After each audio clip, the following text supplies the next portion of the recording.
بسم الله الرحمن الرحيم. بسم الله والحمد لله والصلاة والسلام على رسول الله وبعد. أعوذ بالله من الشيطان الرجيم. بسم الله الرحمن الرحيم. بلى من أسلم وجهه لله وهو محسن فله أجره عند ربه ولا خوف عليهم ولا هم يحزنون.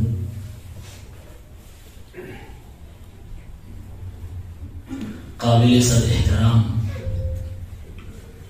صدر اجلاس عام والناظم اجلاس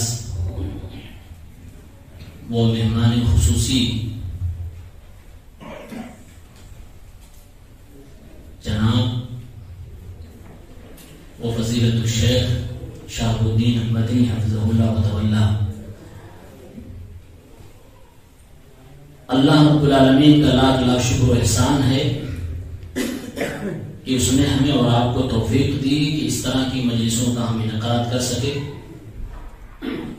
اور اللہ کے شکر و احسان کے بعد میں اپنے اس بزم کے مہمان خصوصی فضیلت الشیخ شہاب الدین المدنی حفظہ اللہ کا شکریہ ادا کرنا چاہوں گا کہ آپ اس پروگرام میں تشریف لائے، آپ نے ہماری آواز پہ لبیک کہا، آپ نے اپنے قیمتی اوقات میں سے وقت نکال کر ایک ایسی جگہ کے لیے وقت متعین کیا، وقت دیا جو زمین حقیقت میں علم کی پیاسی ہے، جہاں جہالت کا وہ انبار لگا ہوا ہے کہ ایک پر گفتگو کرو دوسری آنکھیں نکال کے کھڑی رہتی ہیں، ایک کے ازالے کا آپ تہیہ کرو اس سے پہلے دوسری آپ کے سامنے آپ سے نبرد آزما ہونے کے لیے موجود ہوتی ہے۔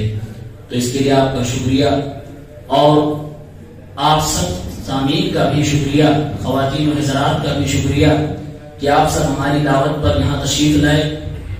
میں اپنی فیلنگ کو اس وقت شاید الفاظ نہ دے سکوں جو خوشی مجھے محسوس ہو رہی ہے، اور اللہ رب العالمین کا اس خوشی پر میں شکر احسان ادا کرتا ہوں۔ اللہ رب العالمین کے سامنے دعا کرتا ہوں کہ اللہ ہماری اس قربانی کو، ہماری اس محنت کو قبول فرمائے۔ ربنا تقبل منا انک انت السمیع العلیم۔ سامعین کرام، میں آپ کے سامنے آج بہت مختصر کچھ کہنے کے لیے بیٹھا ہوں۔ اس کی تمہید میں یہ بات کر دوں کہ آج میں ایک بہت بڑے پرابلم کا سولوشن لے کر آیا ہوں، ایک بہت بڑی ٹریجڈی حل کرنے آیا ہوں، یا یہ کہہ لیجیے ایک ایسے کامن اور مشکل سوال کا جواب آپ کے سامنے لے کر آیا ہوں جس پر اکثر و بیشتر ہم لوگ لڑتے رہتے ہیں، لیکن اخیر میں جا کر کوئی جواب بن نہیں پاتا ہے۔ اگر یہ اصولی سوال کا اصولی جواب اپنے ذہن میں ہم رکھ لیں گے تو بہت سارے مسائل ہمارے آٹومیٹک حل ہو جائیں گے۔ سوال یہ ہے، اور وہ مشکل یہ ہے کہ زمین پر رہنے والا ہر انسان جو کلمہ پڑھ چکا ہے، اس کا دعویٰ ہے کہ وہ محمد رسول اللہ صلی اللہ علیہ وسلم کو امتی ہے، وہ اپنی بساط بھر نیک اعمال کرتا بھی ہے، لیکن دیکھتا اپنے سماج میں، اپنے قرب و جوار میں، اپنے رشتہ داروں میں، دوست و احباب میں کہ میرا عمل میرے بھائی کے عمل سے مختلف ہے، میں کچھ کر رہا ہوں، اگلا اس کی مخالفت کر رہا ہے، میں خود کو صحیح کہہ رہا ہوں، وہ بھی اپنے آپ کو صحیح کہہ رہا ہے، لیکن لیک آف دی نالج، علم کی کمی کی وجہ سے ہم ڈیسائیڈ نہیں کر پا رہے ہیں، فیصلہ نہیں کر پا رہے ہیں کہ صحیح کون ہے، اور اسی بات کو لے کر کہیں نہ کہیں ہم خاندانی اعتبار سے اکٹھے تو ہو جاتے ہیں، دسترخوان ہمارے تو شیئر ہو جاتے ہیں، ایک ساتھ بیٹھ کر کھا پی تو لیتے ہیں، سفر کر لیتے ہیں، شادی بیاہ میں ایک دوسرے کے یہاں آ جا تو لیتے ہیں، لیکن جو دینی کمبینیشن ہونا چاہیے وہ ہم سے نہیں ہو پاتا ہے۔ کہیں نہ کہیں وہ خلش باقی رہتی ہے کہ یہ تو وہ والا ہے اور میں وہ والا ہوں، یہ کچھ اور کرتا ہے میں کچھ اور کر رہا ہوں. تو کہیں نہ کہیں یہ ایک بہت اہم سوال ہے کہ آخر کچھ تو اسلام نے گائیڈ لائن دی ہوگی نا جس سے ہم پتا کر سکیں کہ کیا صحیح ہے کیا غلط ہے. تو وہ گائیڈ لائن میں آپ کے سامنے رکھوں گا. سوال یہ ہے کہ کوئی بھی عمل جو ہم کرتے ہیں اللہ رب العالمین کی بارگاہ میں وہ قبول ہو جائے، یہی ہماری اور آپ کی تمنا ہوتی ہے، یہی ہماری خواہش ہوتی ہے. تو اس کی کیا شرطیں ہیں؟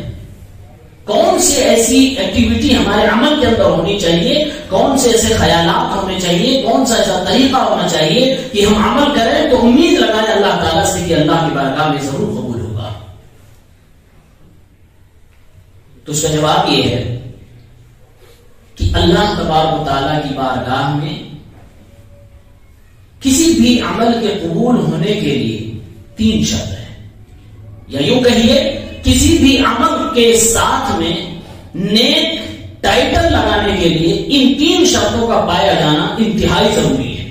اور یہ 3 شرطیں ایسا نہیں ہے کہ ایک پائی جائیں 2 نہ ہوں تب بھی نہیں کہیں گے، 2 پائی جائیں 1 نہ ہوں تب بھی نہیں کہیں گے. تینوں کا بیک وقت پایا جانا ضروری ہے. آئیے ہم اسی ذکر میں گفتگو کرتے ہیں. پہلی شرط یہ ہے کہ کوئی بھی کام ہم کریں جس کو ہم نیکی سمجھتے ہیں، جو ہم اچھائی اور بھلائی کا کام دنیا میں زندگی میں کرتے ہیں، عبادات سے لے کر دوسروں کے ساتھ احسان کرنا، دوسروں کے ساتھ بھلائی کرنا، نیکی کرنا، جو بھی معاملہ ایکسرسائز ہے، پہلی شرط یہ ہے کہ وہ اللہ کی بارگاہ میں قبولیت کے لائق ہوگا کہ نہیں ہوگا.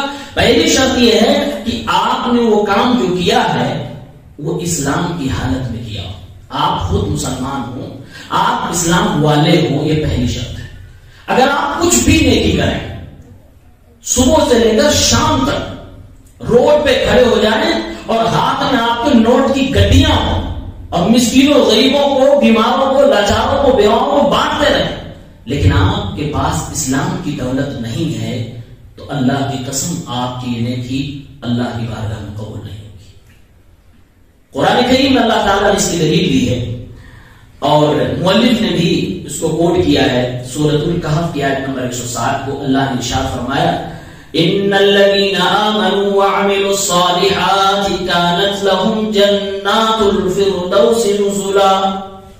یقیناً جو لوگ ایمان لائے اور انہوں نے اچھے عمل کیے ان کے لیے جنت الفردوس میں مہمانی ہوگی. یہ ایمان لائے پھر نیک عمل کیے. اللہ تعالیٰ نے عمل صالح کے ساتھ ایمان کا تذکرہ فرمایا ہے. پتا یہ چلا کہ کوئی بھی کام نیک اس وقت ہو ہی نہیں سکتا، اس وقت تک نہیں ہو سکتا جب تک اس کے ساتھ ایمان کی شرط نہ لگی ہو، وہ ایمان کی حالت میں نہ کیا گیا ہو. اس سے بھی واضح ایک آیت قرآن کریم سورۃ توبہ کی آیت نمبر 154 میں ہے. اللہ تعالیٰ نے ارشاد فرمایا، وَمَا مَنَعَهُمْ أَن تُقْبَلَ مِنْهُمْ نَفَقَاتُهُمْ إِلَّا أَنَّهُمْ كَفَرُوا بِاللَّهِ وَرَسُولِهِ. کہ لوگ اللہ کے راہ میں اپنے اعتبار سے، اپنے گمان کے حساب سے خرچ کرتے ہیں. آپ خود اپنے سماج میں دیکھتے ہوں گے ایسے ایسے نان مسلم ہیں جو بہت دان کرتے ہیں، بہت غریبوں کی مدد کرتے ہیں. اس زمانے میں بھی ہوا کرتے تھے. اللہ نے فرمایا ان کے یہ جو خرچ ہیں، یہ جو ان کی مالی قربانیاں ہیں، یہ اللہ کی بارگاہ میں اس لیے نہیں قبول ہو رہے ہیں کفروا باللہ ورسولہ، کیونکہ وہ اللہ کے ساتھ کفر کرتے ہیں، اللہ اس کے رسول کو انکار کرتے ہیں، نہیں مانتے. یعنی ان کے پاس ایمان نہیں ہے، عمل ٹھیک ہے لیکن آپ کے پاس اللہ کی بارگاہ میں قبول ہونے کے لیے پہلی شرط موجود نہیں. حضرت عائشہ رضی اللہ تعالیٰ عنہ سے ایک روایت صحیح مسلم کتاب الایمان حدیث نمبر 214 میں منقول ہے. عائشہ رضی اللہ عنہ اللہ کے نبی سے پوچھتی ہیں، یا رسول اللہ، ابن جدعان كان في الجاہلیۃ يصل الرحم ويطعم المسکین. ابن جدعان ایک شخص ہے، زمانے جاہلیت میں یہ بندہ بڑا اچھا کام کرتا تھا.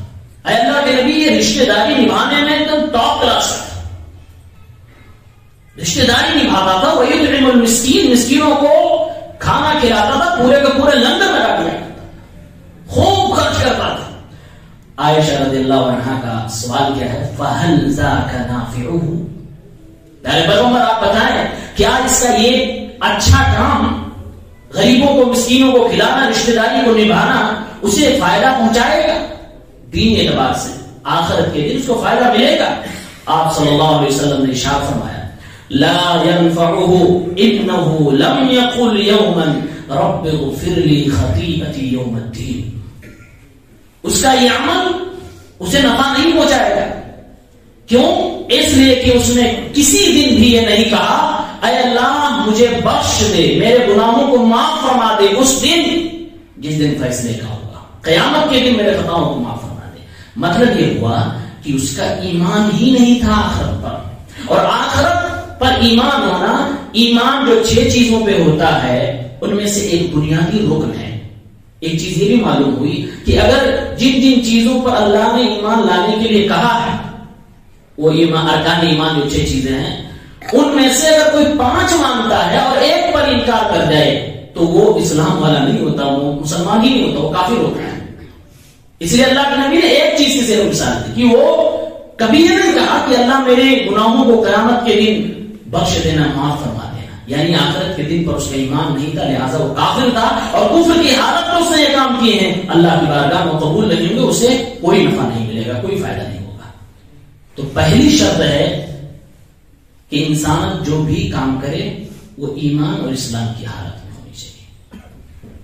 دوسری چیز، اب اس میں الگ تفصیل ہے کہ جو دنیا میں لوگ نان مسلم لوگ کرتے ہیں ان کو کہاں تک فائدہ ہوگا، وہ ایک الگ تفصیل ہے. بہرحال ہم مسلمان ہیں، بنیادی چیز ہمارے لیے ہے کہ ایمان ضروری ہے، ایمان سلامت ہونا چاہیے، محفوظ ہونا چاہیے. وہ قیمتی اثاثہ ہے کہ پوری زندگی کی کمائی اگر آپ خرچ کرتے ہیں اور یہ نہ ہو تو سب بیکار ہے. قرآن کریم میں ہی ایک جگہ اور ہے، وہ آیت میں کوٹ کر دوں. اللہ تعالیٰ نے ارشاد فرمایا سورہ آل عمران کی آیت نمبر 91 ان الذين كفروا وماتوا وهم كفار فلن يقبل من احدهم ملء الارض ذهبا ولو افتدى به اولئك لهم عذاب اليم وما لهم من ناصرين. جو لوگ کفر کیے اور کفر کی حالت میں دنیا سے چلے گئے ان میں سے کچھ بھی قبول نہ کیا جائے گا. اللہ نے یہاں تک کہا ملء الارض ذهبا، زمین کتنی بڑی ہے، کہا پوری زمین بھر کے وہ سونا لے آئے اور اللہ کی بارگاہ میں پیش کر دے کہ اے اللہ جو میں نے کفر کیا اس کے بدلے میں یہ زمین بھر کے سونا لے لے، مجھے بخش دے. اللہ وہ قبول نہیں کرے گا.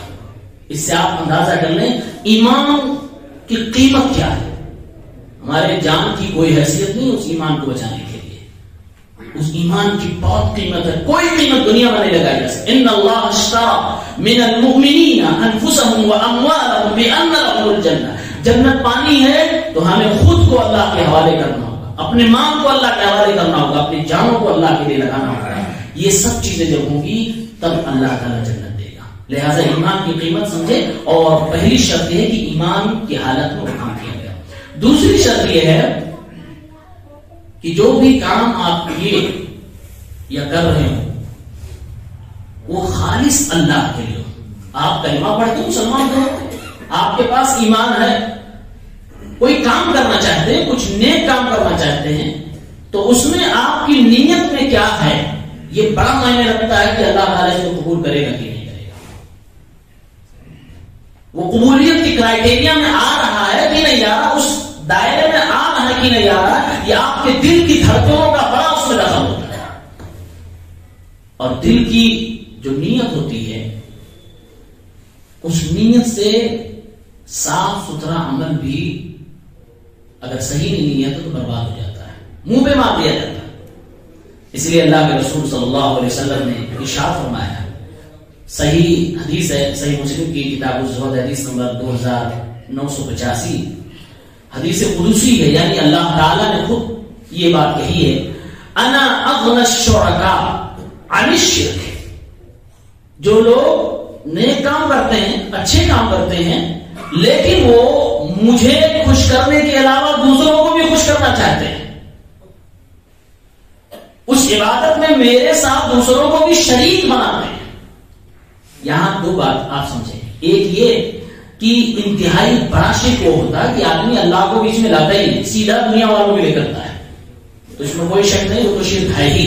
لیکن اس ایک اور کام ہوتا ہے جس کو لوگ شرک عام طور سے نہیں سمجھتے کہ اس میں اللہ کا بھی حصہ لگائے رہتے ہیں اور اس میں تھوڑا سا 1-2% 10% دوسروں کا بھی حصہ لگا دیتے ہیں. تو یہ اللہ تعالیٰ کی بات کر رہا. اللہ نے فرمایا انا اغنى الشركاء عن الشرك. جو لوگ شرک کرتے ہیں یعنی میرے ساتھ دوسروں کو بھی ملا دیتے ہیں, فرمایا کہ ہمیں ان کی کوئی ضرورت نہیں ہے, میں ان سے بے نیاز ہوں. من عمل عملا اشرک فیہ معی غیری ترکتہ وشرکہ. جو کوئی ایسا کام کرے گا جس میں اس نے میرے ساتھ میرے علاوہ کو بھی شریک کر دیا, میں اسے بھی چھوڑ دیتا ہوں, اس کے عمل کو بھی چھوڑ دیتا ہوں. مجھے نہ اس کی ضرورت, نہ اس کے عمل کی, نہ اس کی عبادت کی, نہ اس کے ریاضت کی, نہ اس کے طواف کی, نہ اس کی قربانی کی, نہ اس کے ذبیحے کی, کسی بھی چیز کی ضرورت نہیں ہے. یعنی اللہ یہ کہہ رہا ہے کہ اگر تم کوئی ایسا کام کرتے ہو جس میں غیر اللہ کو بھی شریک کرتے ہو, نیتیں تمہاری خالص نہیں ہے, تو میں تمہارے ان اعمال کو ریجیکٹ کرتا ہوں, مجھے کوئی ضرورت نہیں اس کی. قبولیت کون دینے والا؟ اللہ دینے والا. اللہ فرمانا مجھے اس کی کوئی ضرورت نہیں, یعنی ثواب نہیں ملے گا. اگر اس پوائنٹ پہ آپ غور کر لیں اختلاف ختم ہو جائے گا. بہت سارے کام ہم اور آپ کرتے ہیں, سوال یہ ہوتا ہے کہ اس میں غلط کیا ہے؟ اللہ کے لیے تو کر رہے ہیں لیکن جگہ ہم نے بدل کی ہے. قربانی ہے بسم اللہ کر کے کر رہے ہیں لیکن اس جگہ پہ کر رہے ہیں, تو صحیح ہوگا کہ غلط ہوگا؟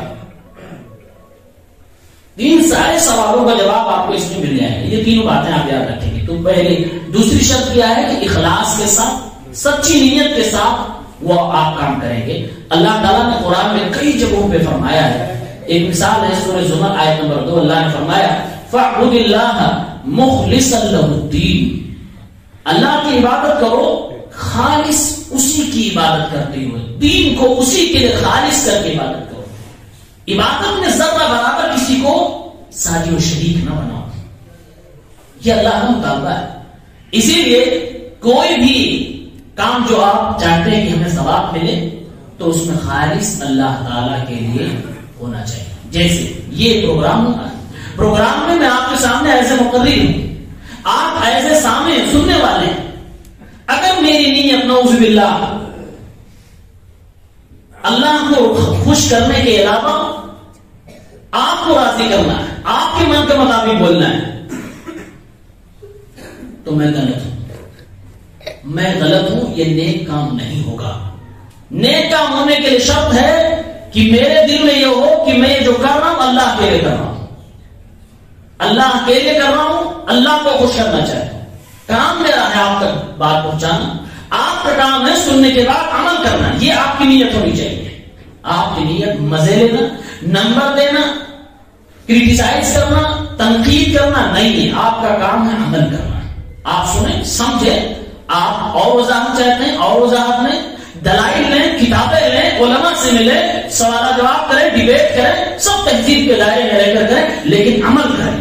یہ لاسٹ اسٹیج ہونا چاہیے. اس کے بغیر لڑائی جھگڑے سے, تنقید کرنے سے, باقاعدہ مباحثہ کرنے سے کوئی فائدہ نہیں.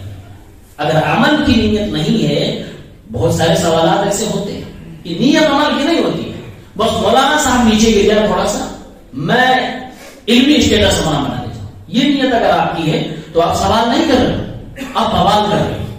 سوال اور بوال میں فرق رکھیں. تو دوسری شرط یہ ہے کہ اخلاص کے ساتھ عمل ہونا چاہیے. اللہ کے قرآن کریم میں آپ بارہا سنتے ہوں گے وہ سورت الماعون, اما بارہ کی سورت ہے, آیت نمبر 4 اور 6 میں اللہ نے فرمایا فویل للمصلین. اتنا اگر میں رک جاؤں اور بولوں, اللہ نے فرمایا نمازیوں کے لیے بربادی ہے, نمازیوں کے لیے بربادی ہے. نماز پڑھنا اچھا کام ہے, بلکہ عبادات میں سب سے ٹاپ کلاس کی عبادت ہے نماز. اللہ نے فویل للمصلین, نمازیوں کے لیے ویل ہے, بربادی ہے, ہلاکت ہے. کون سے نمازی؟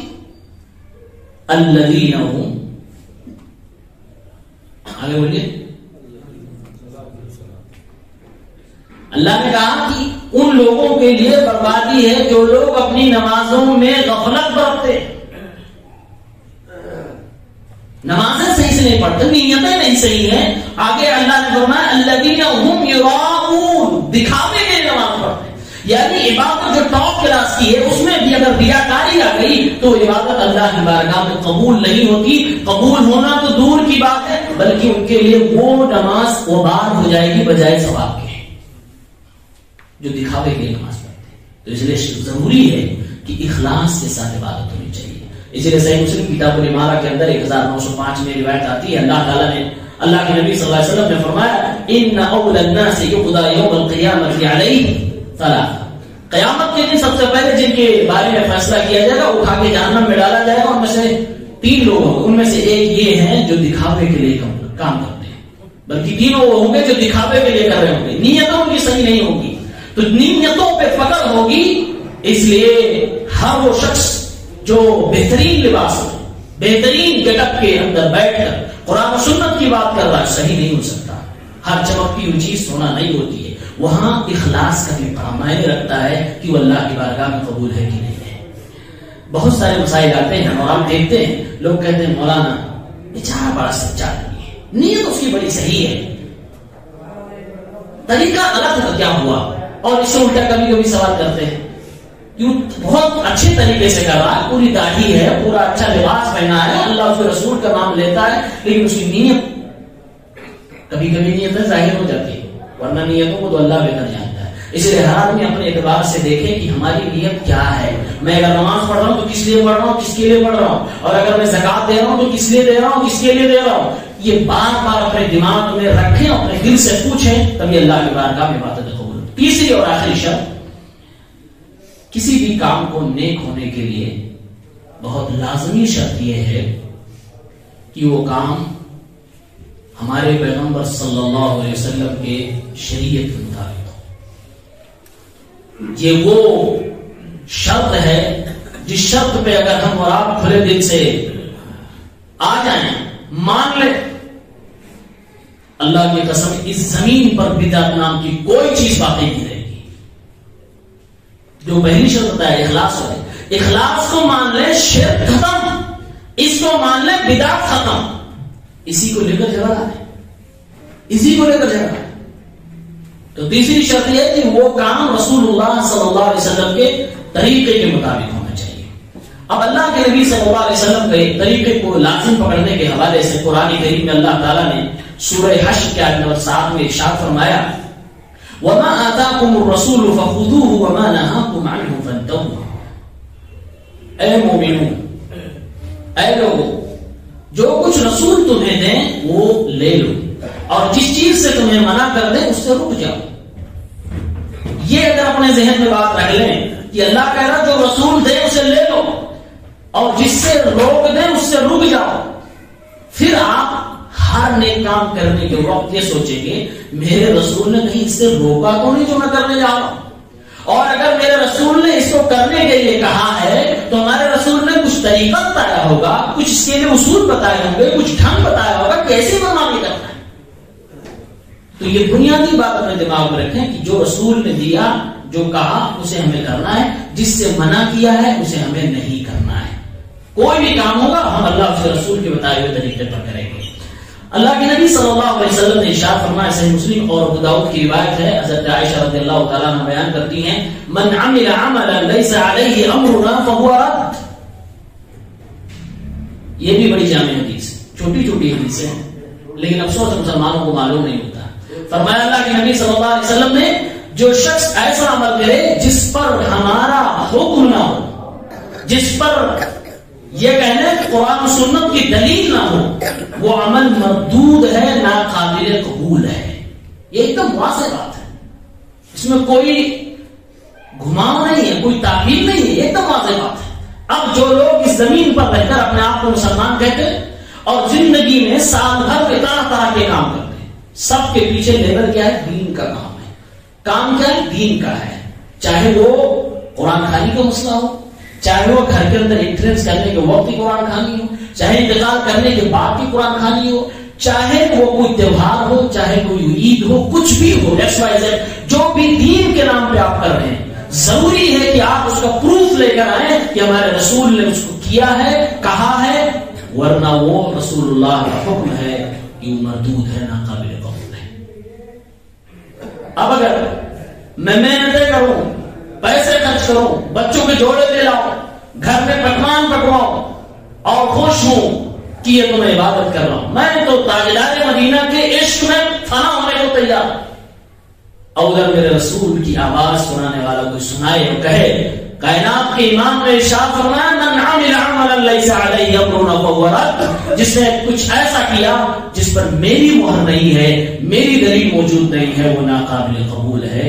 اگر ایک سچا مومن ہوگا، مسلمان ہوگا، وہی لرز جائے گا، ایک بات سوچے گا میں کہاں جا رہا ہوں، میں کیا کر رہا ہوں، کیا اس کی کوئی دلیل میرے سامنے ہے، کیا کوئی بتائے گا کہ میرے رسول کی زندگی میں یہ تھا کہ نہیں تھا، کیا کوئی ہے جو اس کا ثبوت پیش کرے؟ یہ ہمیں آپ کو ذہن بنانا ہوگا۔ یہ اگر جھگڑا ختم کرنا چاہتے ہیں کہ کون صحیح کر رہا ہے کون غلط کر رہا ہے، اور لوگ تو کہتے ہیں کہ کسی کے پیچھے نہ پڑو، چلو ٹھیک ہے، لیکن ایسے منہ کی بات ہے، جب آدمی کی اپنی زندگی میں بات آتی ہے تو وہاں تو آپ کو سوچنا پڑے گا میں جو کر رہا ہوں قبول ہوتا کہ نہیں ہے، میں اس دائرے میں ہوں کہ اس کے باہر چل رہا ہوں، ہماری دنیا اس کے مطابق ہے، ہماری دنیا دین کی الگ ہے، ہم کتنے بڑے ہو جائیں کچھ بھی ہو جائیں لیکن دین کے معاملے میں ہم تو محتاج ہیں نا رسول اللہ صلی اللہ علیہ وسلم کی تعلیمات کے، ہم تو محتاج ہیں نا قرآن و سنت کے، کون اس سے بھاگ سکتا ہے، کون انکار کر سکتا کہ نہیں ہمیں ضرورت نہیں ہے دین کو سمجھنے کے لیے قرآن کی، ہمیں ضرورت نہیں ہے نبی علیہ الصلوۃ والسلام کے فرمان کی، کوئی ایسا نہیں کر سکتا، اور جس نے کہا وہ مسلمان ہی نہیں ہے۔ اس لیے تینوں شرط اپنی زندگی میں بات، ایک مثال دیتا ہوں کہ اگر آدمی کی نیت بھی صحیح ہو، ایمان والا ہے، مسلمان ہے، لیکن طریقہ ہمارے نبی صلی اللہ علیہ وسلم کا نہیں ہے، کرنے کا طریقہ میرے رسول کے مطابق نہیں ہے، تو وہ کام وہ عبادت قبول نہیں ہوتی ہے۔ بارہا اپنی مثال سنیں گی، صحیح بخاری کتاب العقیدہ حدیث نمبر 955، اللہ کے رسول صلی اللہ علیہ وسلم نے ارشاد فرمایا من صلی صلاتنا ونسک نسکنا فقد اصاب النسک ومن نسک قبل الصلاة فإنه قبل الصلاة ولا نسک له۔ یہ قربانی کے پس منظر میں بات ہو رہی ہے، آپ صلی اللہ علیہ وسلم نے فرمایا جس نے ہمارے ساتھ ہماری نماز پڑھی اور پھر ہماری طرف قربانی کیا تو اس نے سنت کو پا لیا، اور جس نے نماز سے پہلے قربانی کر لی، عید کی قربانی والی عید کی نماز سے پہلے ہی جانور ذبح کر لیا تو وہ قربانی نہیں ہوگی۔ آپ صلی اللہ علیہ وسلم نے فرمایا لا نسک لہ، اس کی قربانی نہیں ہوگی، یہ آپ کا ارشاد۔ اب ایک صحابی ہیں، انہوں نے کہا اللہ کے نبی صلی اللہ علیہ وسلم میں نے نماز سے پہلے ہی قربانی کر لی ہے، میں نے نماز سے پہلے اپنا جانور ذبح کر لیا، اور وجہ بتائیے اے اللہ کے نبی عرفت ان اليوم يوم اكل وشرب واحببت ان تكون شاتي اول ما يذبح في بيتي فذبحت شاتي۔ اے اللہ کے نبی میں اپنے اعتبار سے یہ سمجھ بیٹھا کہ آج کا دن تو کھانے پینے کا ہے، اور میں نے یہ پسند کیا کہ میرے گھر میں سب سے پہلے ڈش تیار ہو، اس لیے میں نے اپنی بکری ذبح کر ڈالی نماز سے پہلے۔ آپ صلی اللہ علیہ وسلم سے صحابی جو پوچھتے ہیں کہتے ہیں اللہ کے نبی میں نے ایسا کیا وَتَغَدَّيْتُ قَبْلَ أَنْ آتِيَ الصَّلَاةِ، اور میں نماز کے لیے آنے سے پہلے کچھ کھا کے بھی آیا ہوں، یعنی نماز سے پہلے ذبح بھی کیا، پکوایا بھی، کچھ کھا بھی لیا اللہ کے نبی، اس کے بعد آپ کی بارگاہ میں آیا۔ پیارے پیغمبر صلی اللہ علیہ وسلم نے فرمایا شَأْتُكَ شَأْتُ اللَّهِ مِنْ، تمہارا وہ جانور جس کو تم نے ذبح کیا قربانی نہیں ہے، بس گوشت ہے، پکوان ہے، پکا کھا لیا، یعنی قربانی نہیں مانی۔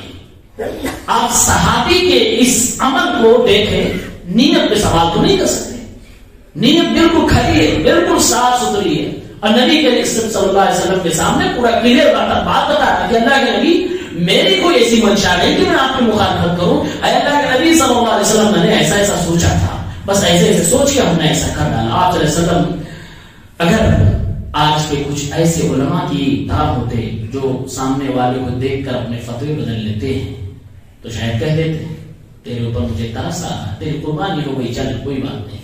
آپ نے فرمایا شاۃ اللحم، یہ قربانی نہیں ہوئی، بس کھانا ہے، فرمان ہو گئے۔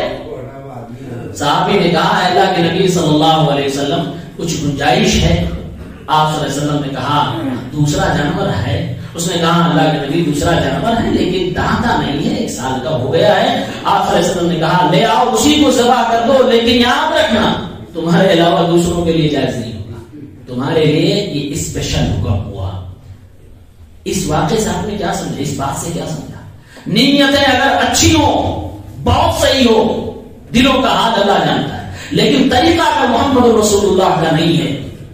صحابی کا عمل اگر قبول نہیں ہوگا تو ہمارا اور آپ کا قبول ہو سکتا ہے؟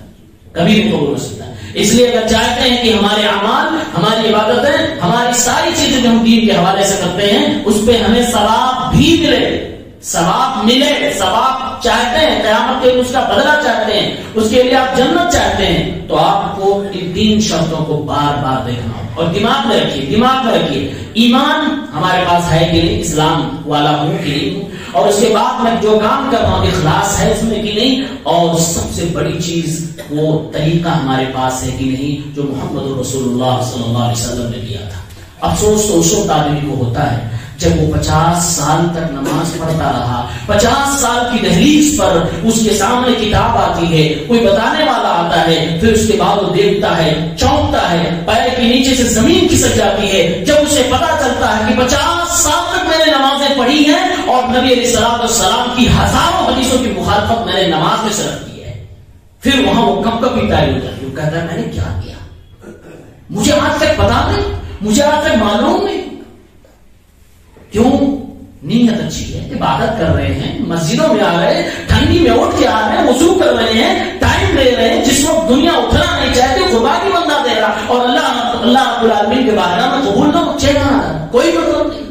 اس لیے ہر نیک عمل سے پہلے ان 3 پوائنٹس پر غور کریں کہ ایمان اور اسلام ہمارے پاس موجود ہے کہ نہیں، اور نیت ہماری کیا ہے، اپنے آپ سے سوال کریں، اور اس کے بعد طریقہ ہمارا کیا ہے، محمد رسول اللہ صلی اللہ علیہ وسلم کا ہے یا کسی اور کا ہے۔ اگر یہ 3 شرطیں پوری ہو گئی تو انشاءاللہ اللہ کی بارگاہ میں وہ قبول ہوتی ہیں، اللہ رب العالمین اس کے بدلے میں ہمیں ثواب ضرور عطا فرمائے گا، اور آپ کو دل میں اطمینان بھی موجود ہوگا۔ یہ باتیں کہہ کر میں اپنی بات ختم کرتا ہوں، اللہ تعالیٰ سے دعا کرتا ہوں پروردگار ہم سب کو سب سے پہلے نیک اعمال کرنے کی توفیق عنایت فرمائے، اور جو بھی نیک اعمال ہم اللہ کی بارگاہ میں پیش کریں پروردگار ان کو شرط قبولیت سے نواز دے۔ الہ العالمین ہم سب کو دین کی تعلیمات سے جڑنے کی توفیق دے، علم اور علماء سے محبت کرنے والا بنائے، پروردگار یا رب دین ہمارا درست فرما دے۔